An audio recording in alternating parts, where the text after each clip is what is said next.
And if we take a deep dive into that, then we can say that talking to strangers. So I always think like, why talking to strangers is important. We are not an unique person in this world. For any problem that we face in our life, there must be more than one person in this world who would have gone through the same situation. So our task is not to find a solution to the problem. Instead, we need to find the right person who has already resolved that problem. Talking to strangers is an art, and we have to find the right person, and we cannot take all the input that we receive. Instead, we need to connect all the dots and take only the dots that resonate with our thoughts and our life. Thank you. Over to Yami. Thank you, Gautam. So that's our theme today, communication, talking to strangers. In the meantime, I'm going to go through the different roles, and I'll go from top to bottom because I do want to just, well, anyway, so our counter today, and that agenda is slightly needs to be updated. Our counter today is Hannah. Hannah, will you describe the role as our counter? Good morning, Toastmasters, and most welcome guests. I will be counting filler words, including but, and so. Definitely just try your best. We will be counting the range of these use of filler words. Thank you very much. And then our ballot counter is Hannah using, I believe, Google. And I'm going to forego that. And the timer today is myself. And so that today I'm going to type everyone's speeches. We prepare speeches of 5 to 7 minutes. I confirm with everyone. And at 5 minutes, the green light will come on one of the windows in Zoom. And at 6 minutes, the yellow light will come on. And at 7 minutes, the red light will come on, and you have 30 seconds to finish. For the evaluation, it's 2 to 3 minutes. And then for the table topics are 1 to 2 minutes. So that's the timer, and I'll report everyone's timers or the time at the end of the meeting.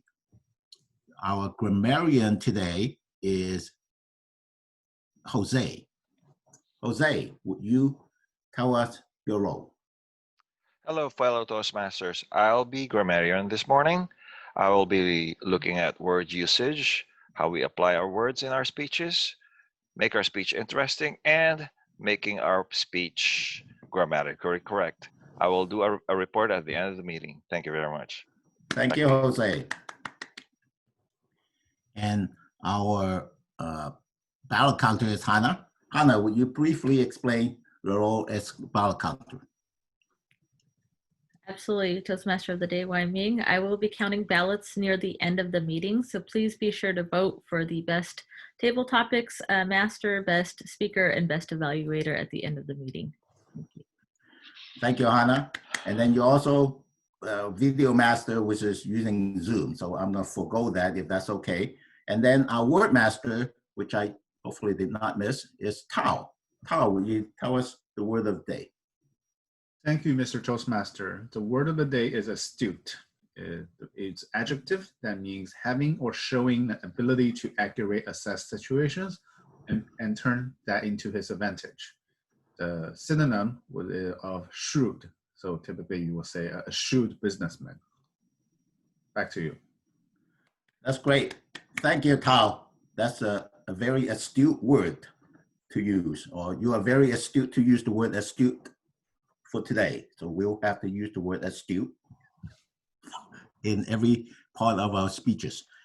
I just want to briefly go over the roles of evaluation because we just want, we have confirmation already, but our general evaluator is Harun, and then the first evaluator is Georgie for, I'm trying to look up, our first speaker is Tao, so Georgie would be evaluating Tao's speech, and Minju would be evaluating Jose's speech, and Hannah would be evaluating my speech.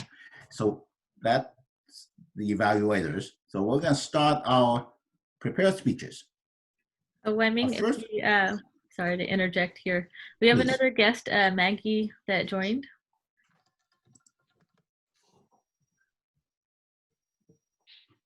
Oh, Maggie, yeah, if you want to unmute yourself and just give an introduction. Yeah, what brings you in, and tell us a little bit about yourself, where you're coming in from. Yeah, so hi, my name is Maggie. It's my first time here.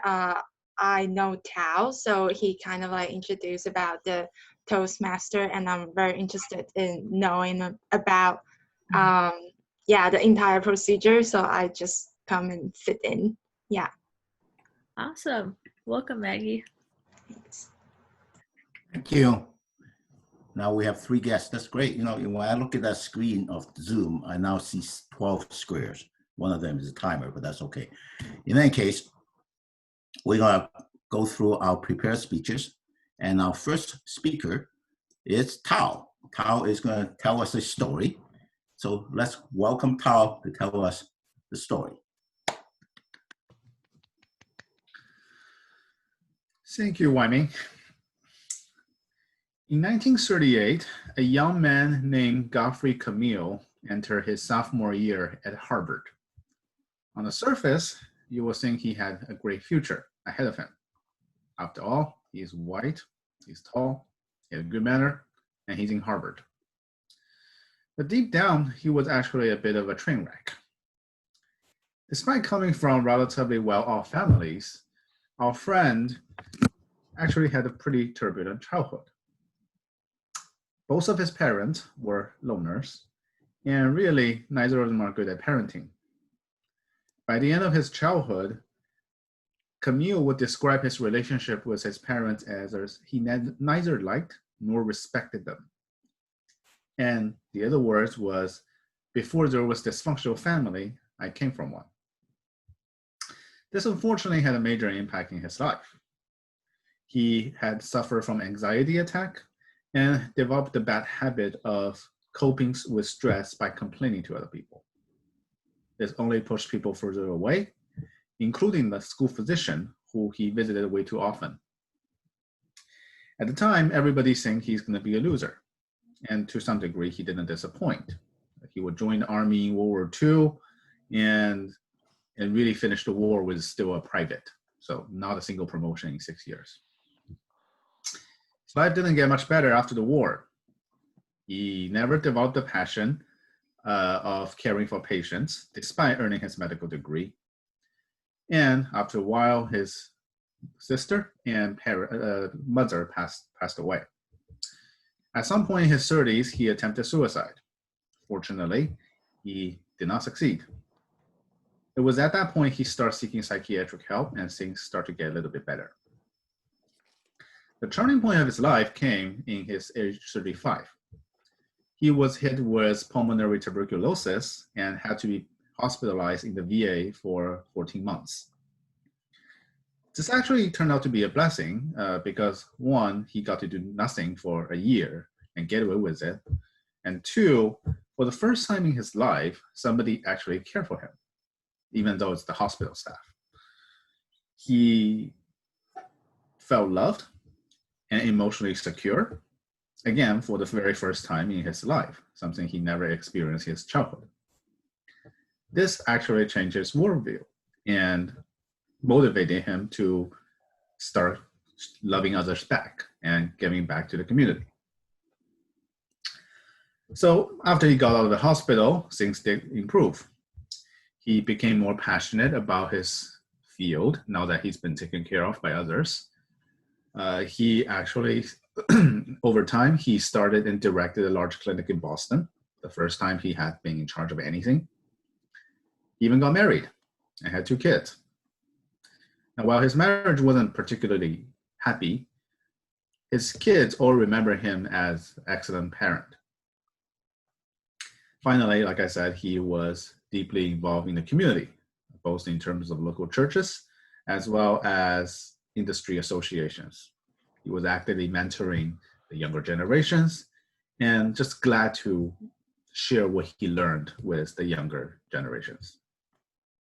The more he gave, the more people love him back. At age 80, he threw a birthday party and 300 people from his church came. And he even had the spirit to play the jazz band himself. At age 82, while climbing the Alps, Dr. Godfrey Camille finally passed away due to heart attack. At his memorial, 300 people showed up, again, to saying this was the same man who barely had any friends at age 30. So this, I think it's suffice to say that his life ended on a very high note. In many ways, he was searching for love his entire life. It took him a long time to find it, but once he did, he seized the moment and ran with it. We know Dr. Camille's story because he was one of the 270 men studied by Harvard. He started in 1938, the Grant study, which is more commonly known, try to answer the question of what makes some people live longer than others, and what makes some people live healthier than live happier life than others. They selected 270 sophomores at the time in 1938 and followed these men for 75 years, basically interviewing them every few years, giving them academic exam, all to basically collect data. I think there are two major conclusions of that study. The first one was the relationship really matters. Based on the study, people with warm relationships just end up making more money, live longer, and perceive their life as happier. If you wonder what makes people develop relationship skills more than others, turns out it's childhood. Children from loving childhood had a major advantage. Children from bleak childhood, like our Dr. Camille here, tend to be more self-doubting, tend to be more pessimistic, and as a result, whereas they are more afraid of showing affections to others or even accepting love when others offer to them. So this will handicap them later in both their career as well as marriage. The second takeaway, though, which I think is more relevant to the speech, is that anybody can change. Dr. Camille had a pretty miserable life and relatively very poor start, but he still managed to live happily ever after. It took him a long time, but he was able to realize his problem and eventually change. Anybody can change. It's not easy, but once the moment comes, and as long as the willingness is there, anyone can make a difference, can turn their life around at any point in their life. It's never too late. A lot of people think of life as a 100-meter foot race that you have to get the right pass in the fastest pace as possible, in the fastest pace possible. But that's not really what life is. Life is a long journey. It doesn't really matter what direction you choose. It doesn't even matter what you choose. At the end of the day, you just need to find a pace and direction that suits you, and hopefully you will enjoy the ride. It's never too late to change. All right, that's it. Back to you, Mr. Toastmaster. Thank you, Tao.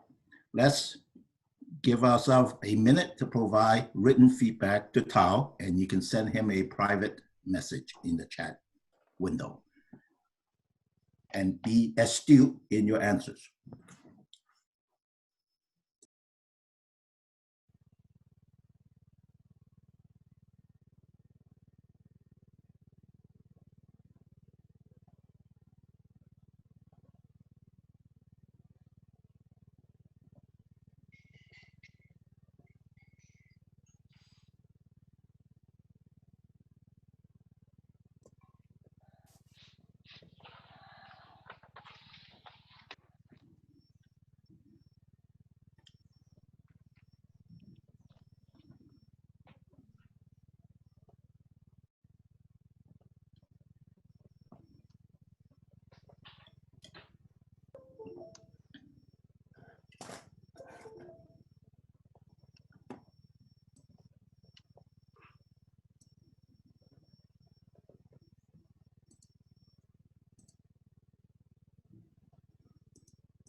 Our second speaker has been a fairly long time member of this club, and he's the current VP of Education.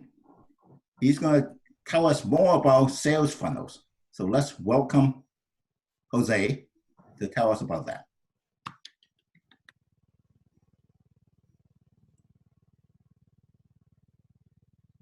You're on mute. Unmute. Okay. All right, let me set up PowerPoint. Oh, let me see now. Let me go with the beginning. That's not it. Okay, hold on.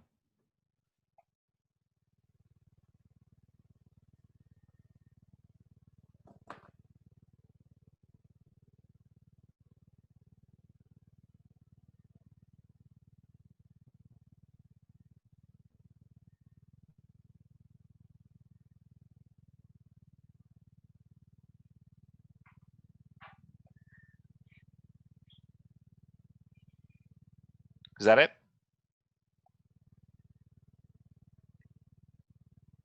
I think you want to try to share screen again or try to reopen the window and then maybe it'll show up. Share screen. Doesn't wanna do it. Let me see. Screen one. No? Share. How's that? Okay, it's loading something. Okay, awesome. Okay. Okay. So I'm having problems. I apologize. I'm having problems with the double screen, but we'll go with this one. Okay. Good morning, fellow Toastmasters. This will be my ongoing And then talk in regards to sales. So in this presentation, I will be covering sales funnel. Again, there's several aspects in sales. I did call up strategic sales last week. I mean, on my last speech. But today, there's several aspects of sales, right? There's the way you manage sales, there's the way you communicate, and who to communicate with. In this sense, I will be covering how to manage sales. In one method, there's several ways of doing it, but this one will be on sales funnels. If anybody has know what sales funnel, ever heard of sales funnels before?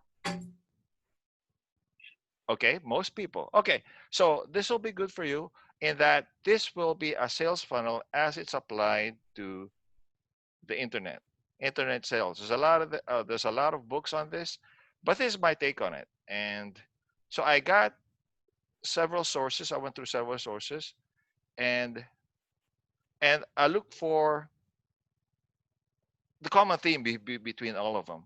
For example, let's say we're going to do a consulting business. We are going to do consulting for runners, and this is how would you conceive of it first, right? What are the advantages of your business? For example, you had a history of training. You're a popular trainer. You train Usain Bolt.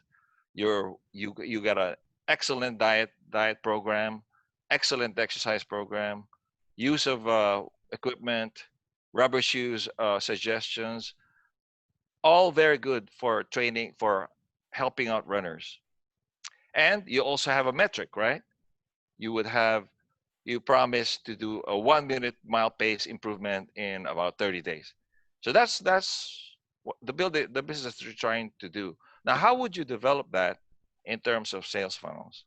Again, this is general outline of how it's done, and I got this from several sources. So this will be good. First of all, you look for your metrics. You try your metrics. The three most significant metrics, I tend to simplify things, is in terms of sales funnels, the three common metrics is demographics, the drop rate, and the marketing costs. The idea behind the sales funnel is as you have a lot of people clicking through, let's say 1,000, as you go through each and every part of your message, it goes down to about 1, right? It goes down to 1, right? Because that one person that actually buys is just a small percentage of the people actually saw your ad. So that's how it goes. Let's start with awareness, the first segment of the funnel. For example, you have a YouTube or Twitter ad, and you go through, make sure that you have the right demographics for when you do it. You have a normal click-through rate of up 1% of people to go through your ad, they click it. The key there is you must pick a message and tailor that message for the demographic that you're trying to do. So you will have prospective customers. Again, you have to be astute, right? When you apply, when you do your pages. Then you have to build interest. You have to have a catchy title. You have to start after a Facebook ad, you go to a lead page next, and that will give you about 10%. 10% would go to your lead page. It's a 15-minute short video offering. If somebody's interested, you obtain their email and or your phone number. By SMS, you give them a automatic text. And then we go to the decision making. After the lead page, you go to you show them a informational webinar of how you can train somebody to be as good as Usain Bolt. You present unique selling points, something that would make it very, very intriguing, something that would make it very, very compelling, something that would benefit not just running, but expand it to other things, improving relationship, improving your health, improving your productivity in your work, things like that. So after you do an information webinar, the approximate percentage of interest would after you go through the webinar should about 50%. I would say about half the people that go through your webinar will actually like it. And then after the webinar, you make the customer, the prospective customer, take action. You get their email, you get their phone number for the automatic text. Ask them for an online questionnaire. Out of that, only 10% actually go through an online, actually go through that process of going through a questionnaire. And it's required, right? You got to know your customer by that questionnaire. And they tailor your phone. Later on, you get, you schedule a phone call. So then after that, you're supposed to close about, let's say 20%. That's a typical number. And then you analyze, after you go through the whole funnel, you actually close somebody. And this is a typical, I think I did my research. There's a really, really big percentage drop off as you go through the whole process. So it's about 0.1% the total percentage drop off. That's what you get, like one out of 1,000. But the problem with that is, out of 1,000 clicks, there's a rate, there's a market rate for doing that, right? So let's say it's 20 cents per click. So with that means it's about a $200 charge just to get that one customer. And that calculates to, you say you want a 10% marketing budget. So whatever you're selling has to be about $2,000. And if you do the calculations, if you close 5 clients per month, $2,000 per person is about $120,000. It's very good income, right? But you have to make it consistently. That's the problem. So it has a lot of challenges, right? And that's what I'm trying to that's what I'm trying to impart. That the whole process is very, very complicated. You have to know your metrics, and at the very, very end, you have to make money. So in summary, this is what I thought this is what I gather for what makes the whole process successful. You have to be in the market niche. You have to be the only solution for that market, or close to the only solution, or that many competitors. You got to have enough paying customers to make it worth your while. You have to have a return on your marketing investment based on these calculations. And it's easy, right? The whole thing is easy if you have all these elements. So a lot of internet promoters of this say it's easy. Not really. It's easy if you have all these elements. And these are the common. There's a few common business resources for all this. These are the really popular ones. There's a few marketing books also. And that's what this is. I gave a quick rundown of the resources that I found was very useful. And that's it. That's my message. Thank you very much. Thank you, Jose. Let's give ourselves a minute to provide feedback to Jose as a private chat.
Okay, well, so we're going to start the third speech. The third speaker is myself.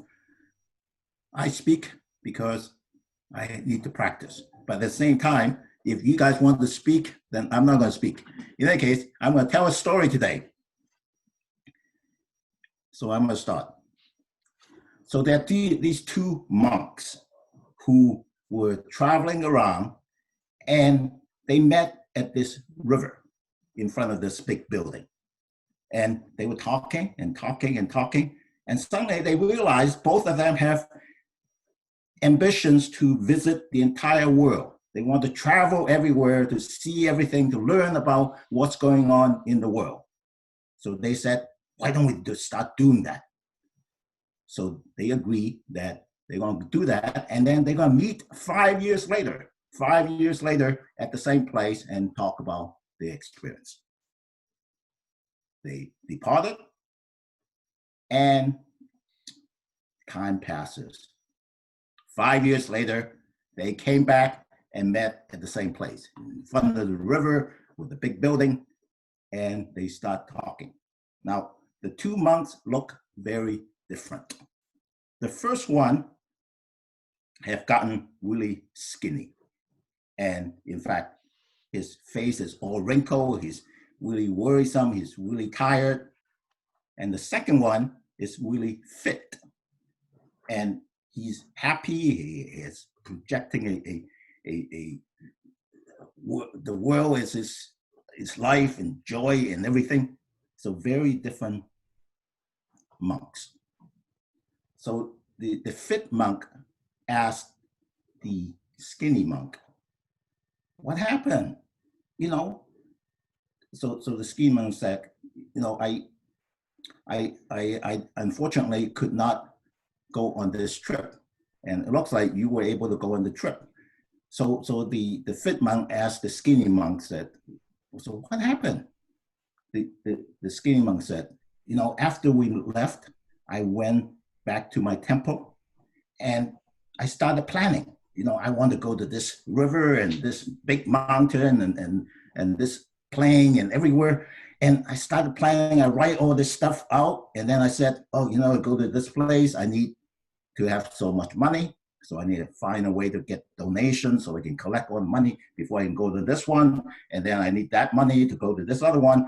And by the way, I need to carry all these blankets and everything so I don't get cold. So by the time I finish, it's a long list of things that I need to do before I can go on this trip. And every day I would count the amount of money that I have, and it's never enough because being a monk, you don't actually make any money. You rely on donations. And every other day there will be a donation coming in, but that's enough for maybe for me to have food that day. And I just don't have enough. And every night I go to sleep and I worry. How do I get on this trip? My time is losing. I keep losing my time. I could not go on this trip. So I get worry and worry. I couldn't go to sleep, and I got really tired and really worrisome and really skinny. The second, and then so the skinny monk asked the fit monk, so what happened to you? The fit monk said, well, after we talked, the next day I started on the trip. I just went. I didn't have anything. I start walking, and at the end of the day, I was hungry. I didn't have any food. I looked around. I asked someone around. I knocked on the door, and just happened that someone was nice to me because I'm a monk, and that person gave me some food, and in fact gave me some shelter, so I wasn't cold that night. And then next day I keep walking, and then I saw this enormous mountain in front of me, and I look at the hills up there, and the snow everywhere. It's an amazing sight. I learned so much by looking at that the world is so big, and then it was cold that night. I didn't have any place to sleep, so I figured out some way to find shelter under the bushes. And although it was cold, I survived. And then the next day I keep going. And then for the next few months and the next few years, I keep doing this. I saw so many things in this world. I saw these long rivers and rushing rivers. I saw deserts and plateaus and forests and everything. There's so much in this world. And I learned so much too. I learned how to gather food. I know where to find the water that is drinkable, and I know where to find shelter, and I know how to ask for donations so that people can help me on my trip. And I learned so much I can even talk about it to the people that I talk to, and some of them are interested in what I'm saying. So in the end, I almost couldn't even come back here because I was going to keep on going. So the two monks look at each other. The fit monk then told the skinny monk, sometimes you just have to start. If you start, maybe you don't know where you're going, but at least you take a step. And once you have a step, you'll maybe figure out how to deal with any obstacle that comes, and then keep moving forward. Sometimes, not all the time, but sometimes that's the only way to do it. You have to start. So that's the story. I'm gonna return control back to the Toastmaster myself. And please give Wai Ming some feedback via the private chat for a minute.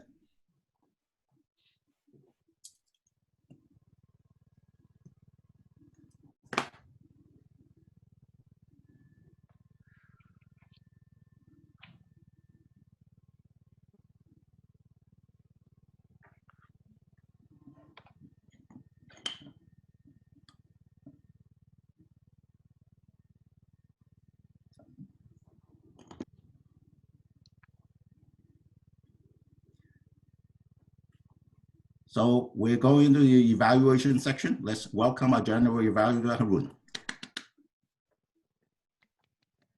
Hello, good morning, everybody.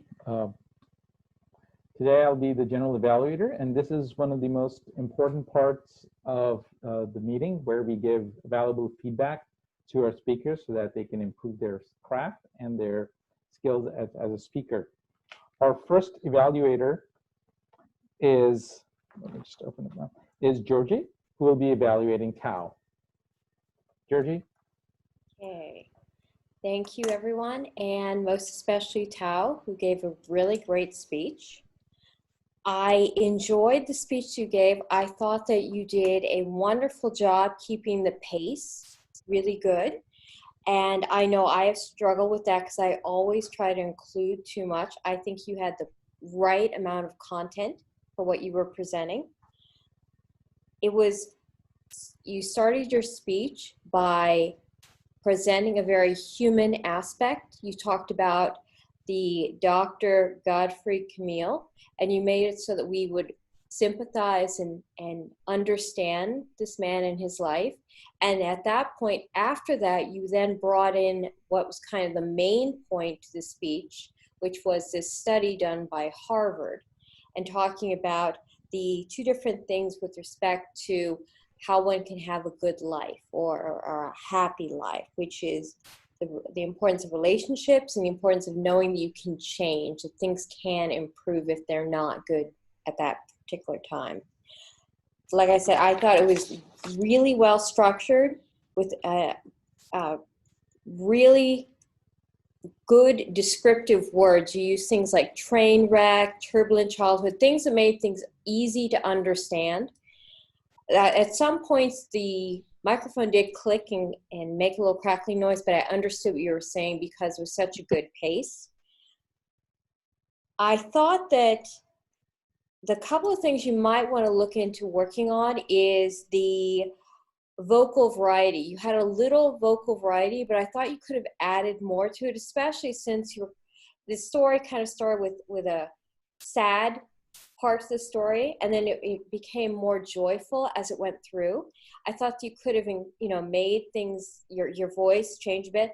Also, you didn't really use too many gestures through the speech. You used some at the very end, which I think was good. And I think that maybe you might want to have included a few more as we're going through, like maybe like talking about climbing up the mountain or something, just to kind of make sure that people are getting that. Another thing that this may just not be the most astute thing you could do, but perhaps if you want to get more energy into the speech, you might want to consider standing up based upon what your microphone setup is like, obviously. But maybe by standing, it will give you more energy, you'll be able to move a bit more, and it could bring things together. There were a couple places where the phrasing seemed a little strange to me, but I understood the concept of what you were saying. And I think the ending could be strengthened a little bit more. You talked about how everything's good, but you said, all right, that's it, back to the Toastmaster. Maybe you could use a call to action or something like, I hope this gives you some ideas on how you might improve your life, or something along those lines. Otherwise, very good speech. Thank you, Tao.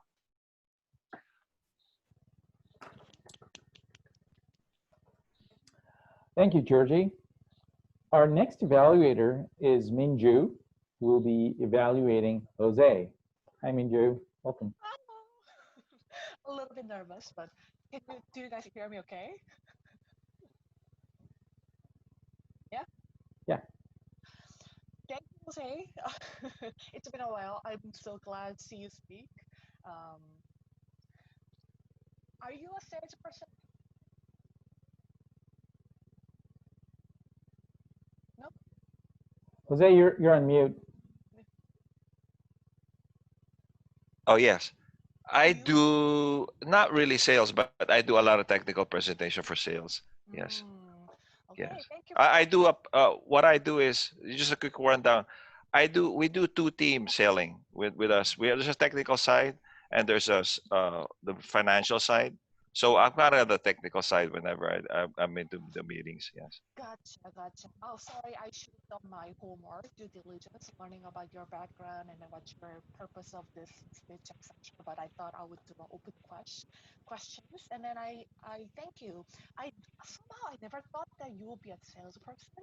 And then that explains all the confidence and then passionate manner that while you speak, you were very calm, and then your materials are very organized.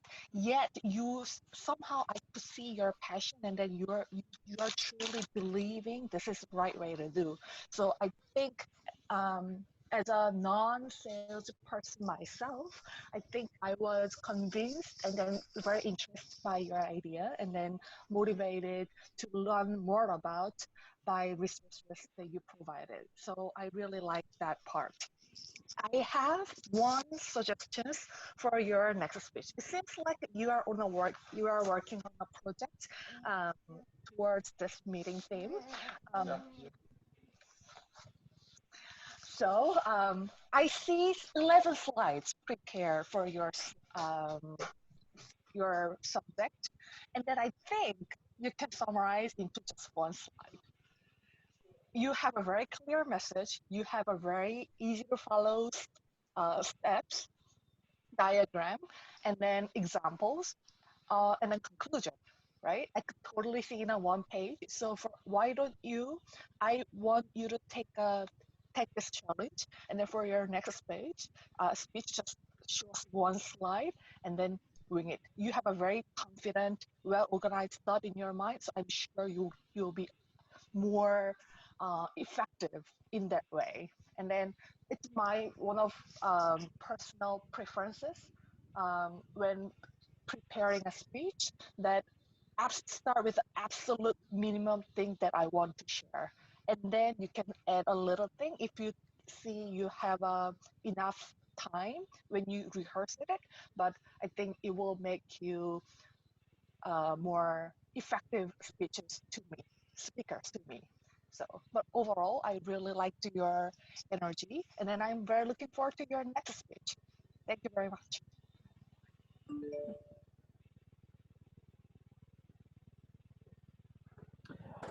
Well, thank you, Minju. Our next evaluator is Hannah, who will be evaluating Wai Ming. Good morning, Toastmasters, and most welcome guests, and especially Wai Ming, who took a different approach to his usual scheduled speeches or speeches that he signs up for every week. This time, changing gears and shifting gears and telling a story, which actually piqued the interest of his audience. So, of course, there was he set the tone, he set the landscape, he talked about the two different monks, and then explain the differences between these two kinds of people in terms of their lifestyle, maybe their physique and their habits, and create this like compare and contrast kind of situation. Of course, every journey, every story kind of has a call to action. So he explained the call to action, the hurdle that they had to overcome, which of course is kind of like slaying the dragon in order to get to the princess at the end, which in this case, it was more of an adventure and travel situation. And then got to the conclusion pretty quickly. But in terms of the story itself, I did find it interesting. I was paying attention to try to get, okay, what's the moral of the story? Like you're telling me a story, there's obviously some kind of lesson at the end. In the middle, I did get a little bit lost in terms of just building up the whole like challenge that the hero or heroine faces, right? They have to like overcome, like slay the dragon. And so I think in terms of hyping up the dragon, that's something that could have been done during the story of this is the hurdle that they're trying to overcome, or this is the challenge that they have faced, and this is why it's so enormous and why it's so challenging. But in terms of the overall story structure, I think you did great on the structure in terms of storytelling. And then you definitely kept pace of the story. So your vocal variety was there. There was energy in your voice, and then you kept the pace constant throughout the storytelling. So in that part, I think you did very well. Like I said, just a conclusion, I would say just to make it a little bit stronger at the end, and the moral, just really emphasizing the moral. It reminded me of that quote, like a journey of 1,000 steps, like you have to take the first step. So that quote, this whole story kind of reminded me of that phrase, and I'm probably butchering it. But overall, good story and good storytelling. So thank you, Wai Ming.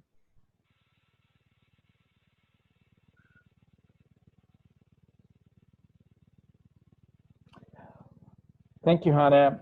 That was a lot of astute assessments of everybody in evaluations. I think these evaluations really bring out a lot of the nuances in the story that some of us missed during the actual speech. Our next, I'd now like to return control to our Toastmaster, Wai Ming. Thank you, Harun, for great general evaluation. Now we're going to go to table topics. I believe we have 12 to 15 minutes or so. Is that right for table topics, approximately? Yes. Let's welcome Gautam as our table topics master. Thanks, Wai Ming. So today theme is communication, just talking to strangers. So we'll follow that. We'll follow that with the theme of the day. So, talking to strangers is an art. Then, how do we know that you'll find the right person to ask the questions? Or how do we start the conversation? I would like to give an idea or my thoughts. The most three words I always try to use when I talk to strangers: what, when, and why.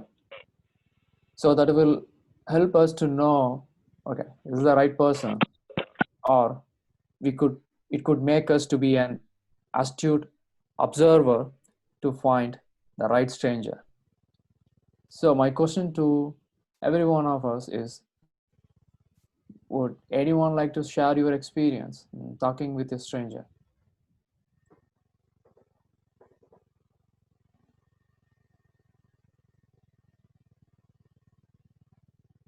Any guest? Yep, go for it, Georgie. Okay. So my experience in talking with strangers is actually pretty plentiful. When I moved out here, long, long ago, about 2 decades ago, I really didn't know anybody. I had no friends out here, so I had to kind of just get to know people. And then I decided that I want to get to know things even faster, and I decided to start a couple of meetup groups, informal Android and informal iPhone developer meetups. With those meetings, they're very informal. I never know who's going to show up, what they're going to want to talk about. At the very least, sometimes we talk about Android and iPhone. Sometimes we talk about the latest Star Wars movies. You might even hear about like the latest politics, although God knows I try to avoid that. But the most astute thing I found is that it's good to start out with a few different questions in my mind. So I always have people introduce themselves, tell me why they are here, what it is that they are trying to accomplish, and how we might be able to help them. I think that those types of questions are kind of useful because for me, it shifts the focus from myself and puts it onto the other persons. How can I be of assistance, or how can I benefit somebody else? Which takes me out of myself and my nervousness and helps me start thinking about what I can do to better understand this person and become a bit more astute about what it is that they would like to accomplish in life, and therefore provide more of a bond. So for me, that is what I find that works for me. Thank you, Georgie. That was a great experience. My next question is, I want to take all of you to an imaginary world. You are traveling with a stranger who can answer your questions, and the travel time is 1 hour. How do you initiate your conversation, and how do you end?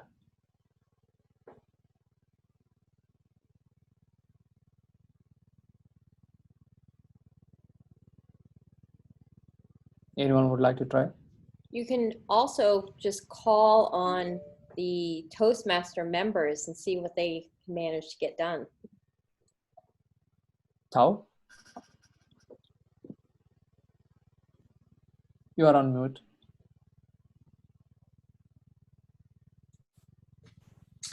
Sorry, Tao. No problem. Well, the first thing came to mind is that I want to build a relationship with that person, and so I know how I'll be ending the conversation. The ending of the conversation will be me asking for him for his contact, and set up the follow up, and perhaps next time what we should talk about. Now the question becomes, how do you build a relationship?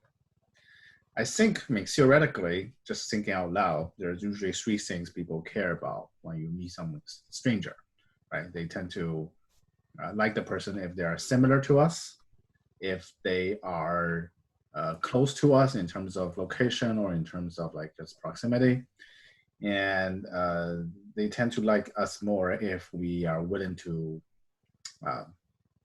disclose more candidly, or being more authentic. Like even sometimes showing vulnerability. So a lot of that have to be, so basically to get to those 3 things, a lot of it has to be understanding each other's experiences. So much of the conversation, if I'm trying to build up a relationship with a stranger, would be to just tell stories of our lives. What we did, what we enjoyed, what we are happy about, what we're not happy about, what are some challenges. And the more you share those stories, the more similarities you discover, the more like shiny spots you discover from the other person, and the more you start to grow fond of each other. At least I hope that's how it ended up. It's entirely possible that you realize he's from a different universe and perhaps never want to deal with that person again. But nonetheless, that will be the approach I would take, is that try to just open with questions that get us to tell stories about ourselves. Thank you, Gautam. Great. Thanks, Tao. That was a really good one. All right. So you are not going to meet the stranger again in your life. If that is the case, where would you like to travel to find your stranger? Anyone would like to answer it? Jose?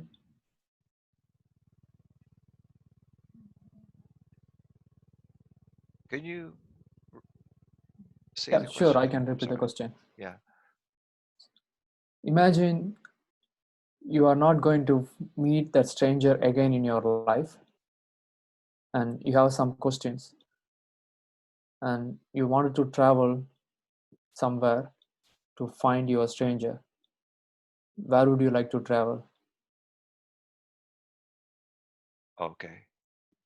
Okay. To me, the question is more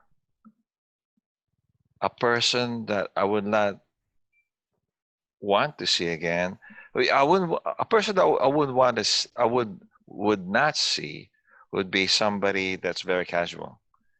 But I would say it has to be a very interesting place. I would never pick a place that's not interesting.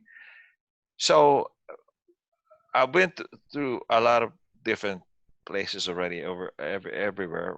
But I would say for me, New York would be a very interesting place because I've always heard of this stereotype of New York's. They're very, very pushy and they're very demanding in the street. So somewhere in the street cafe in New York, that would be good. Yeah, just to get their input on certain things, especially their way of life, a little bit about politics and how their day-to-day goes. I think that will be very interesting, I think, because of the uniqueness of the culture. Thank you. Thank you, Jose. I will give you a few more minutes. Yes, Gadam, if you want to pick maybe 1 to 2 guests to answer any of the questions, or if you have new questions for them. Sure. Why don't we ask a guest, like the previous question, like, or an imaginary question. Dean or Maggie, would you like to try? I can ask a question again. I'll give it a try. Go ahead, give me a question. I'll give it a try. Sure. So you are in an imaginary world. You are traveling with a stranger who can answer your questions, and your travel time is 1 hour. How do you initiate your conversation, and how do you end? Well, it depends on who I'm traveling with. If I'm traveling with someone who's pretty popular, the person I would really want to travel with was Abraham Lincoln. I would always ask him, well, did you, because he had a lot of good policy that went on. But the first question I would ask him is did you actually fight the Civil War because of slavery, or would you want to fight the Civil War because of trying to save the Union? That's been a question that's been asked, and that's been brought up along right now on account of a lot of the statue. What exactly was Abe Lincoln's motivation for starting a Civil War? Was he really trying to save slavery, or was he trying to make the United States whole? That's always been a question I always wanted to ask. And then I would always ask is like, does he still hold grudges against John Wilkes Booth for shooting him? But, that's kind of a personal question. But the question I would bring up with him all the time was, start a civil war? What was your reason for starting the civil war? Thank you, Mr. Thank you, Jane. Maggie, would you like to try it? Sure, I can give it a try.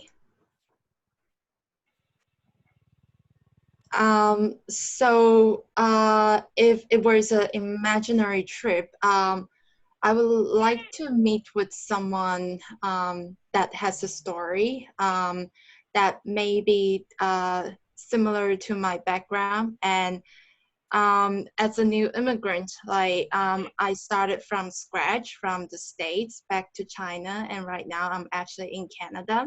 So I feel like there's many of the time that I have not been heard, but there are many successful women entrepreneur around here. So I really want to listen to them, like how they encountered and how they live a life, Wai Min has mentioned about, like always make the first step, because I was kind of like the person always waiting for permission, but it gets to a point that I want to take initiative of myself, but I really want the courage to take the first step. So that will be the person that I want to talk about, is someone who can mentor me, and someone who may be 10 years ahead of me in their life, in their career. And I want to ask about how they success, how they take their first step. Thank you. Thank you, Maggie. That was a wonderful response. Cool. That's all I have. I am handing over to Wayne. Well, thank you, Gautam. And that was great table topics. We're going to hand control to the general evaluator, Harun. Okay. Thank you very much, Wai Ming. In terms of general evaluation, I think the meeting went really well. I liked the content of the speeches. I thought that all the content of the speeches and all the speakers had very uplifting messages that can really motivate us to move forward. What I especially liked about today's speeches was the crispness of each speech and their relentless, sharp focus on having a beginning, a body of the speech, and the conclusion within the time limit. I think that's something that I've often struggled with myself as a speaker, but I think that all the practice that Wai Ming and Tao and Jose have been putting into it has really paid off. And the one lesson that I'm going to take away from this speech is that speaking frequently helps, and that I need to do it. I need to up the ante a little bit for myself. The other thing that I liked about our table topics were the topic about talking to strangers is a hard topic. I still have a lot of problems talking to strangers. I cannot strike up a conversation that easily. I have done it in the past, and often it has been a very rewarding experience, but it still fills me with dread. And the fact that all of you have done that and all your stories that you illustrated, that it's doable and it's a skill that can be acquired is good to know. Overall, I think the speeches went really well, and congratulations to everybody that we're going to be actually be finishing off on time. So that's a great thing as well. So at this point, I'd like to call on the duty masters, and our timer is Wai Ming. Yes, Mr. General Evaluator, fellow Toastmasters, most welcome guest. I'm going to read off the time for the various speeches and so on. Tao spoke for 7 minutes and 13 seconds. Jose, 8 minutes and 50. Myself, 6 minutes. In the evaluation, Georgie spoke for 3 minutes and 13. Same time for Minju, 3 minutes and 13. And Hannah spoke for 2 minutes and 16 seconds. And the table topics, Georgie spoke for 1 minute and 46. Tao, 155. Jose, 105. Dean, 112. And Maggie, 133. That's the timers report.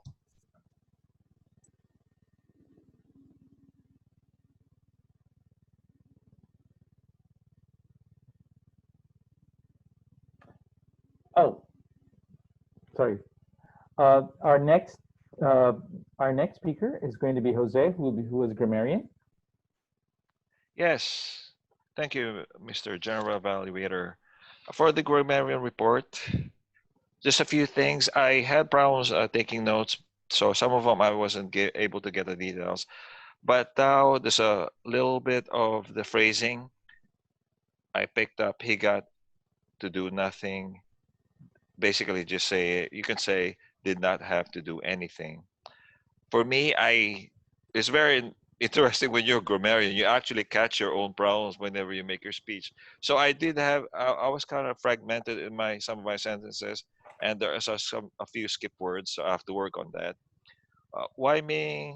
The wording was, the volume went down a little bit towards the end. There's a few when you said your key message towards the end about start, and I didn't catch some of the words. Georgie, a few you knows. That's basically add words. Minju, a few skip words. I wasn't able to get the actual skip words, but there was a few skip words, and that's it. That's everybody else did well. Thank you very much.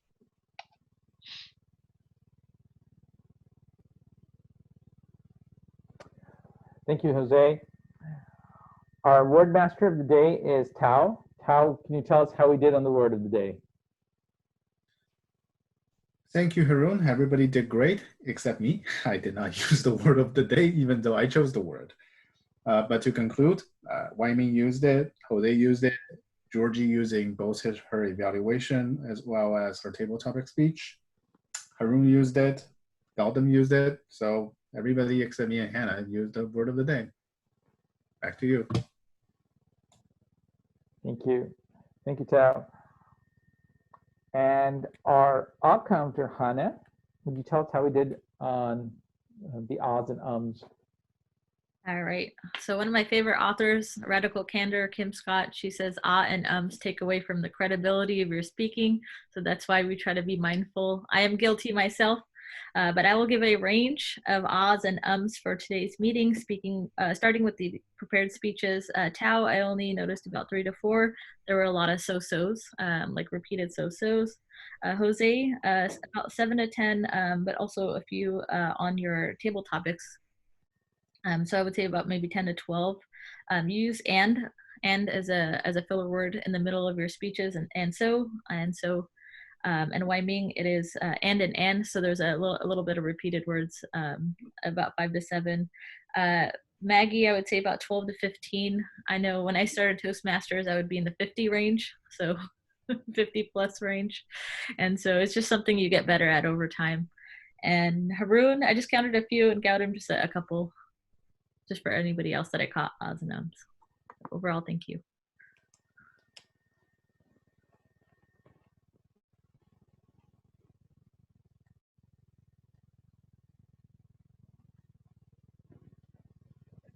I think, oh, Gautam, you're on mute, but I didn't know if you were saying anything. Oh, sorry. No, actually, it's mine. It's my cue. I think I did the evaluation already prior to calling on the duty masters. So I'm going to jump off and ask Georgie to tell us the joke of the day. Thank you. So for today's joke, I'm going to continue on the theme of talking with strangers. And I guess you guys know I'm used to talking with strangers, get very familiar with it. So I do like to meet different people. And just for example, last night I picked up a hitchhiker and he seemed really surprised and asked me, he thanked me for picking up. It was like, why did you pick me up? How did you know I'm not a serial killer? And I just laughed. I mean, what are the chances that there are 2 serial killers in one car? That took a moment for me to get there. Anyway, so at this point, I'd like to return control to our president, Hannah. All right. Thank you, Haroon, and thank you, Mr. Toastmaster of the Day, Wai Ming. It is not easy to fulfill this role and push everybody to sign up and not only keep their commitments, show up to the meeting, but also fill other roles as well. So thank you, everyone, for contributing to today's meeting. And before we wrap up and announce the winners, guests, if you want to unmute yourself, just give us your comments on the overall meeting. If you can also send me your email address, we'll send you a formal survey as well. Just privately chat me your email address. But Maggie or Dean, if you want to give your closing comments of what you felt about the meeting. I know every Toastmaster meeting is different. Yeah. Hi, this is Dean. I thought the meeting went well. I know you guys are morning group, so you guys want to try to move the time up early. I thought what was interesting is that you guys had the evaluation between the table topic and the speaker, and that's interesting. And also you have the joke. The old day we used to have a joke master. When I went to a lot of clubs, they don't have that anymore. I mean, each club has their own personality, and that's what makes it unique.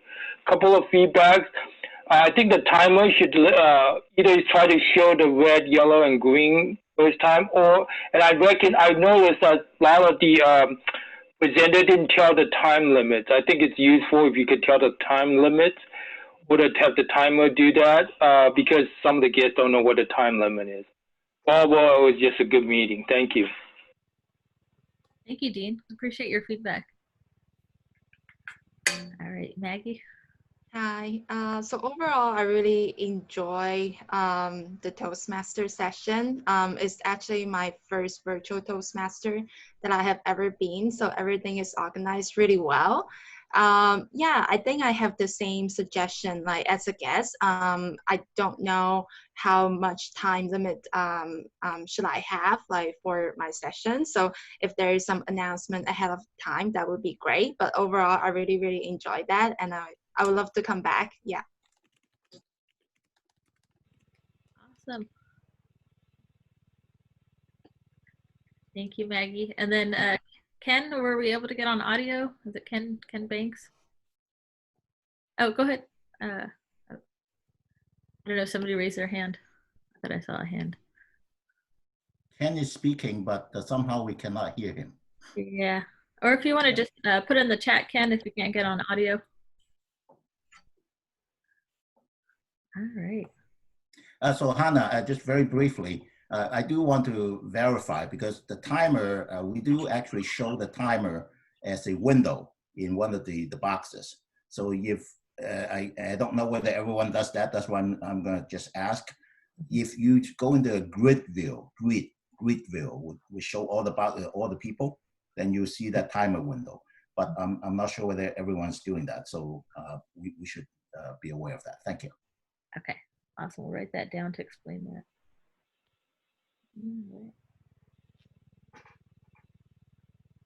Does anybody have any announcements before we announce the winners of today's session? Anybody have any announcements? All right, awesome.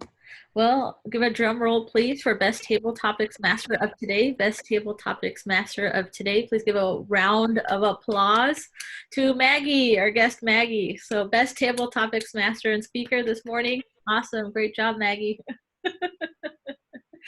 All right, and a drum roll, please, for Best Evaluator. Best Evaluator of today is Georgie. So round of applause for Georgie. Georgie, take a bow, and drum roll please for the best speaker. So best prepared speech for this morning is Tao. So round of applause for Tao, best speaker. All right. Thank you guys, and thank you for making it on to another early morning meeting. We hope you have a productive and successful day. Before we wrap up, we will take roles assignments for next week. If anybody wants to be Toastmaster of the day next week. Oh, Georgie? Okay, awesome. Georgie. And then prepared speeches, I think only Wai Ming has signed up. Does anybody else want to sign up for speeches next week? Minju? All right.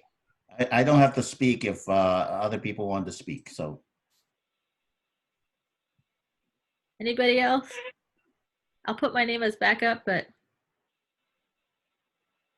All right. So we'll leave that spot open. What about table topics? Does anybody want to take table topics next week? I can take table topic next week. All right. An evaluator, does we have a couple of people? Okay, Herbert. Does anybody else want to volunteer for evaluator? Oh, Jose, okay. All right. Awesome. So how many speakers do we have right now? It's a 2. I think I put tentative so I can be backup. So Minju. So if anybody else wants to sign up for speaker, Okay. available. Okay, cool. All right, everyone, I'm going to stop recording. And once again, have a successful, productive Wednesday and rest of your week. I will post. Oh, let's take a picture so everybody look alive.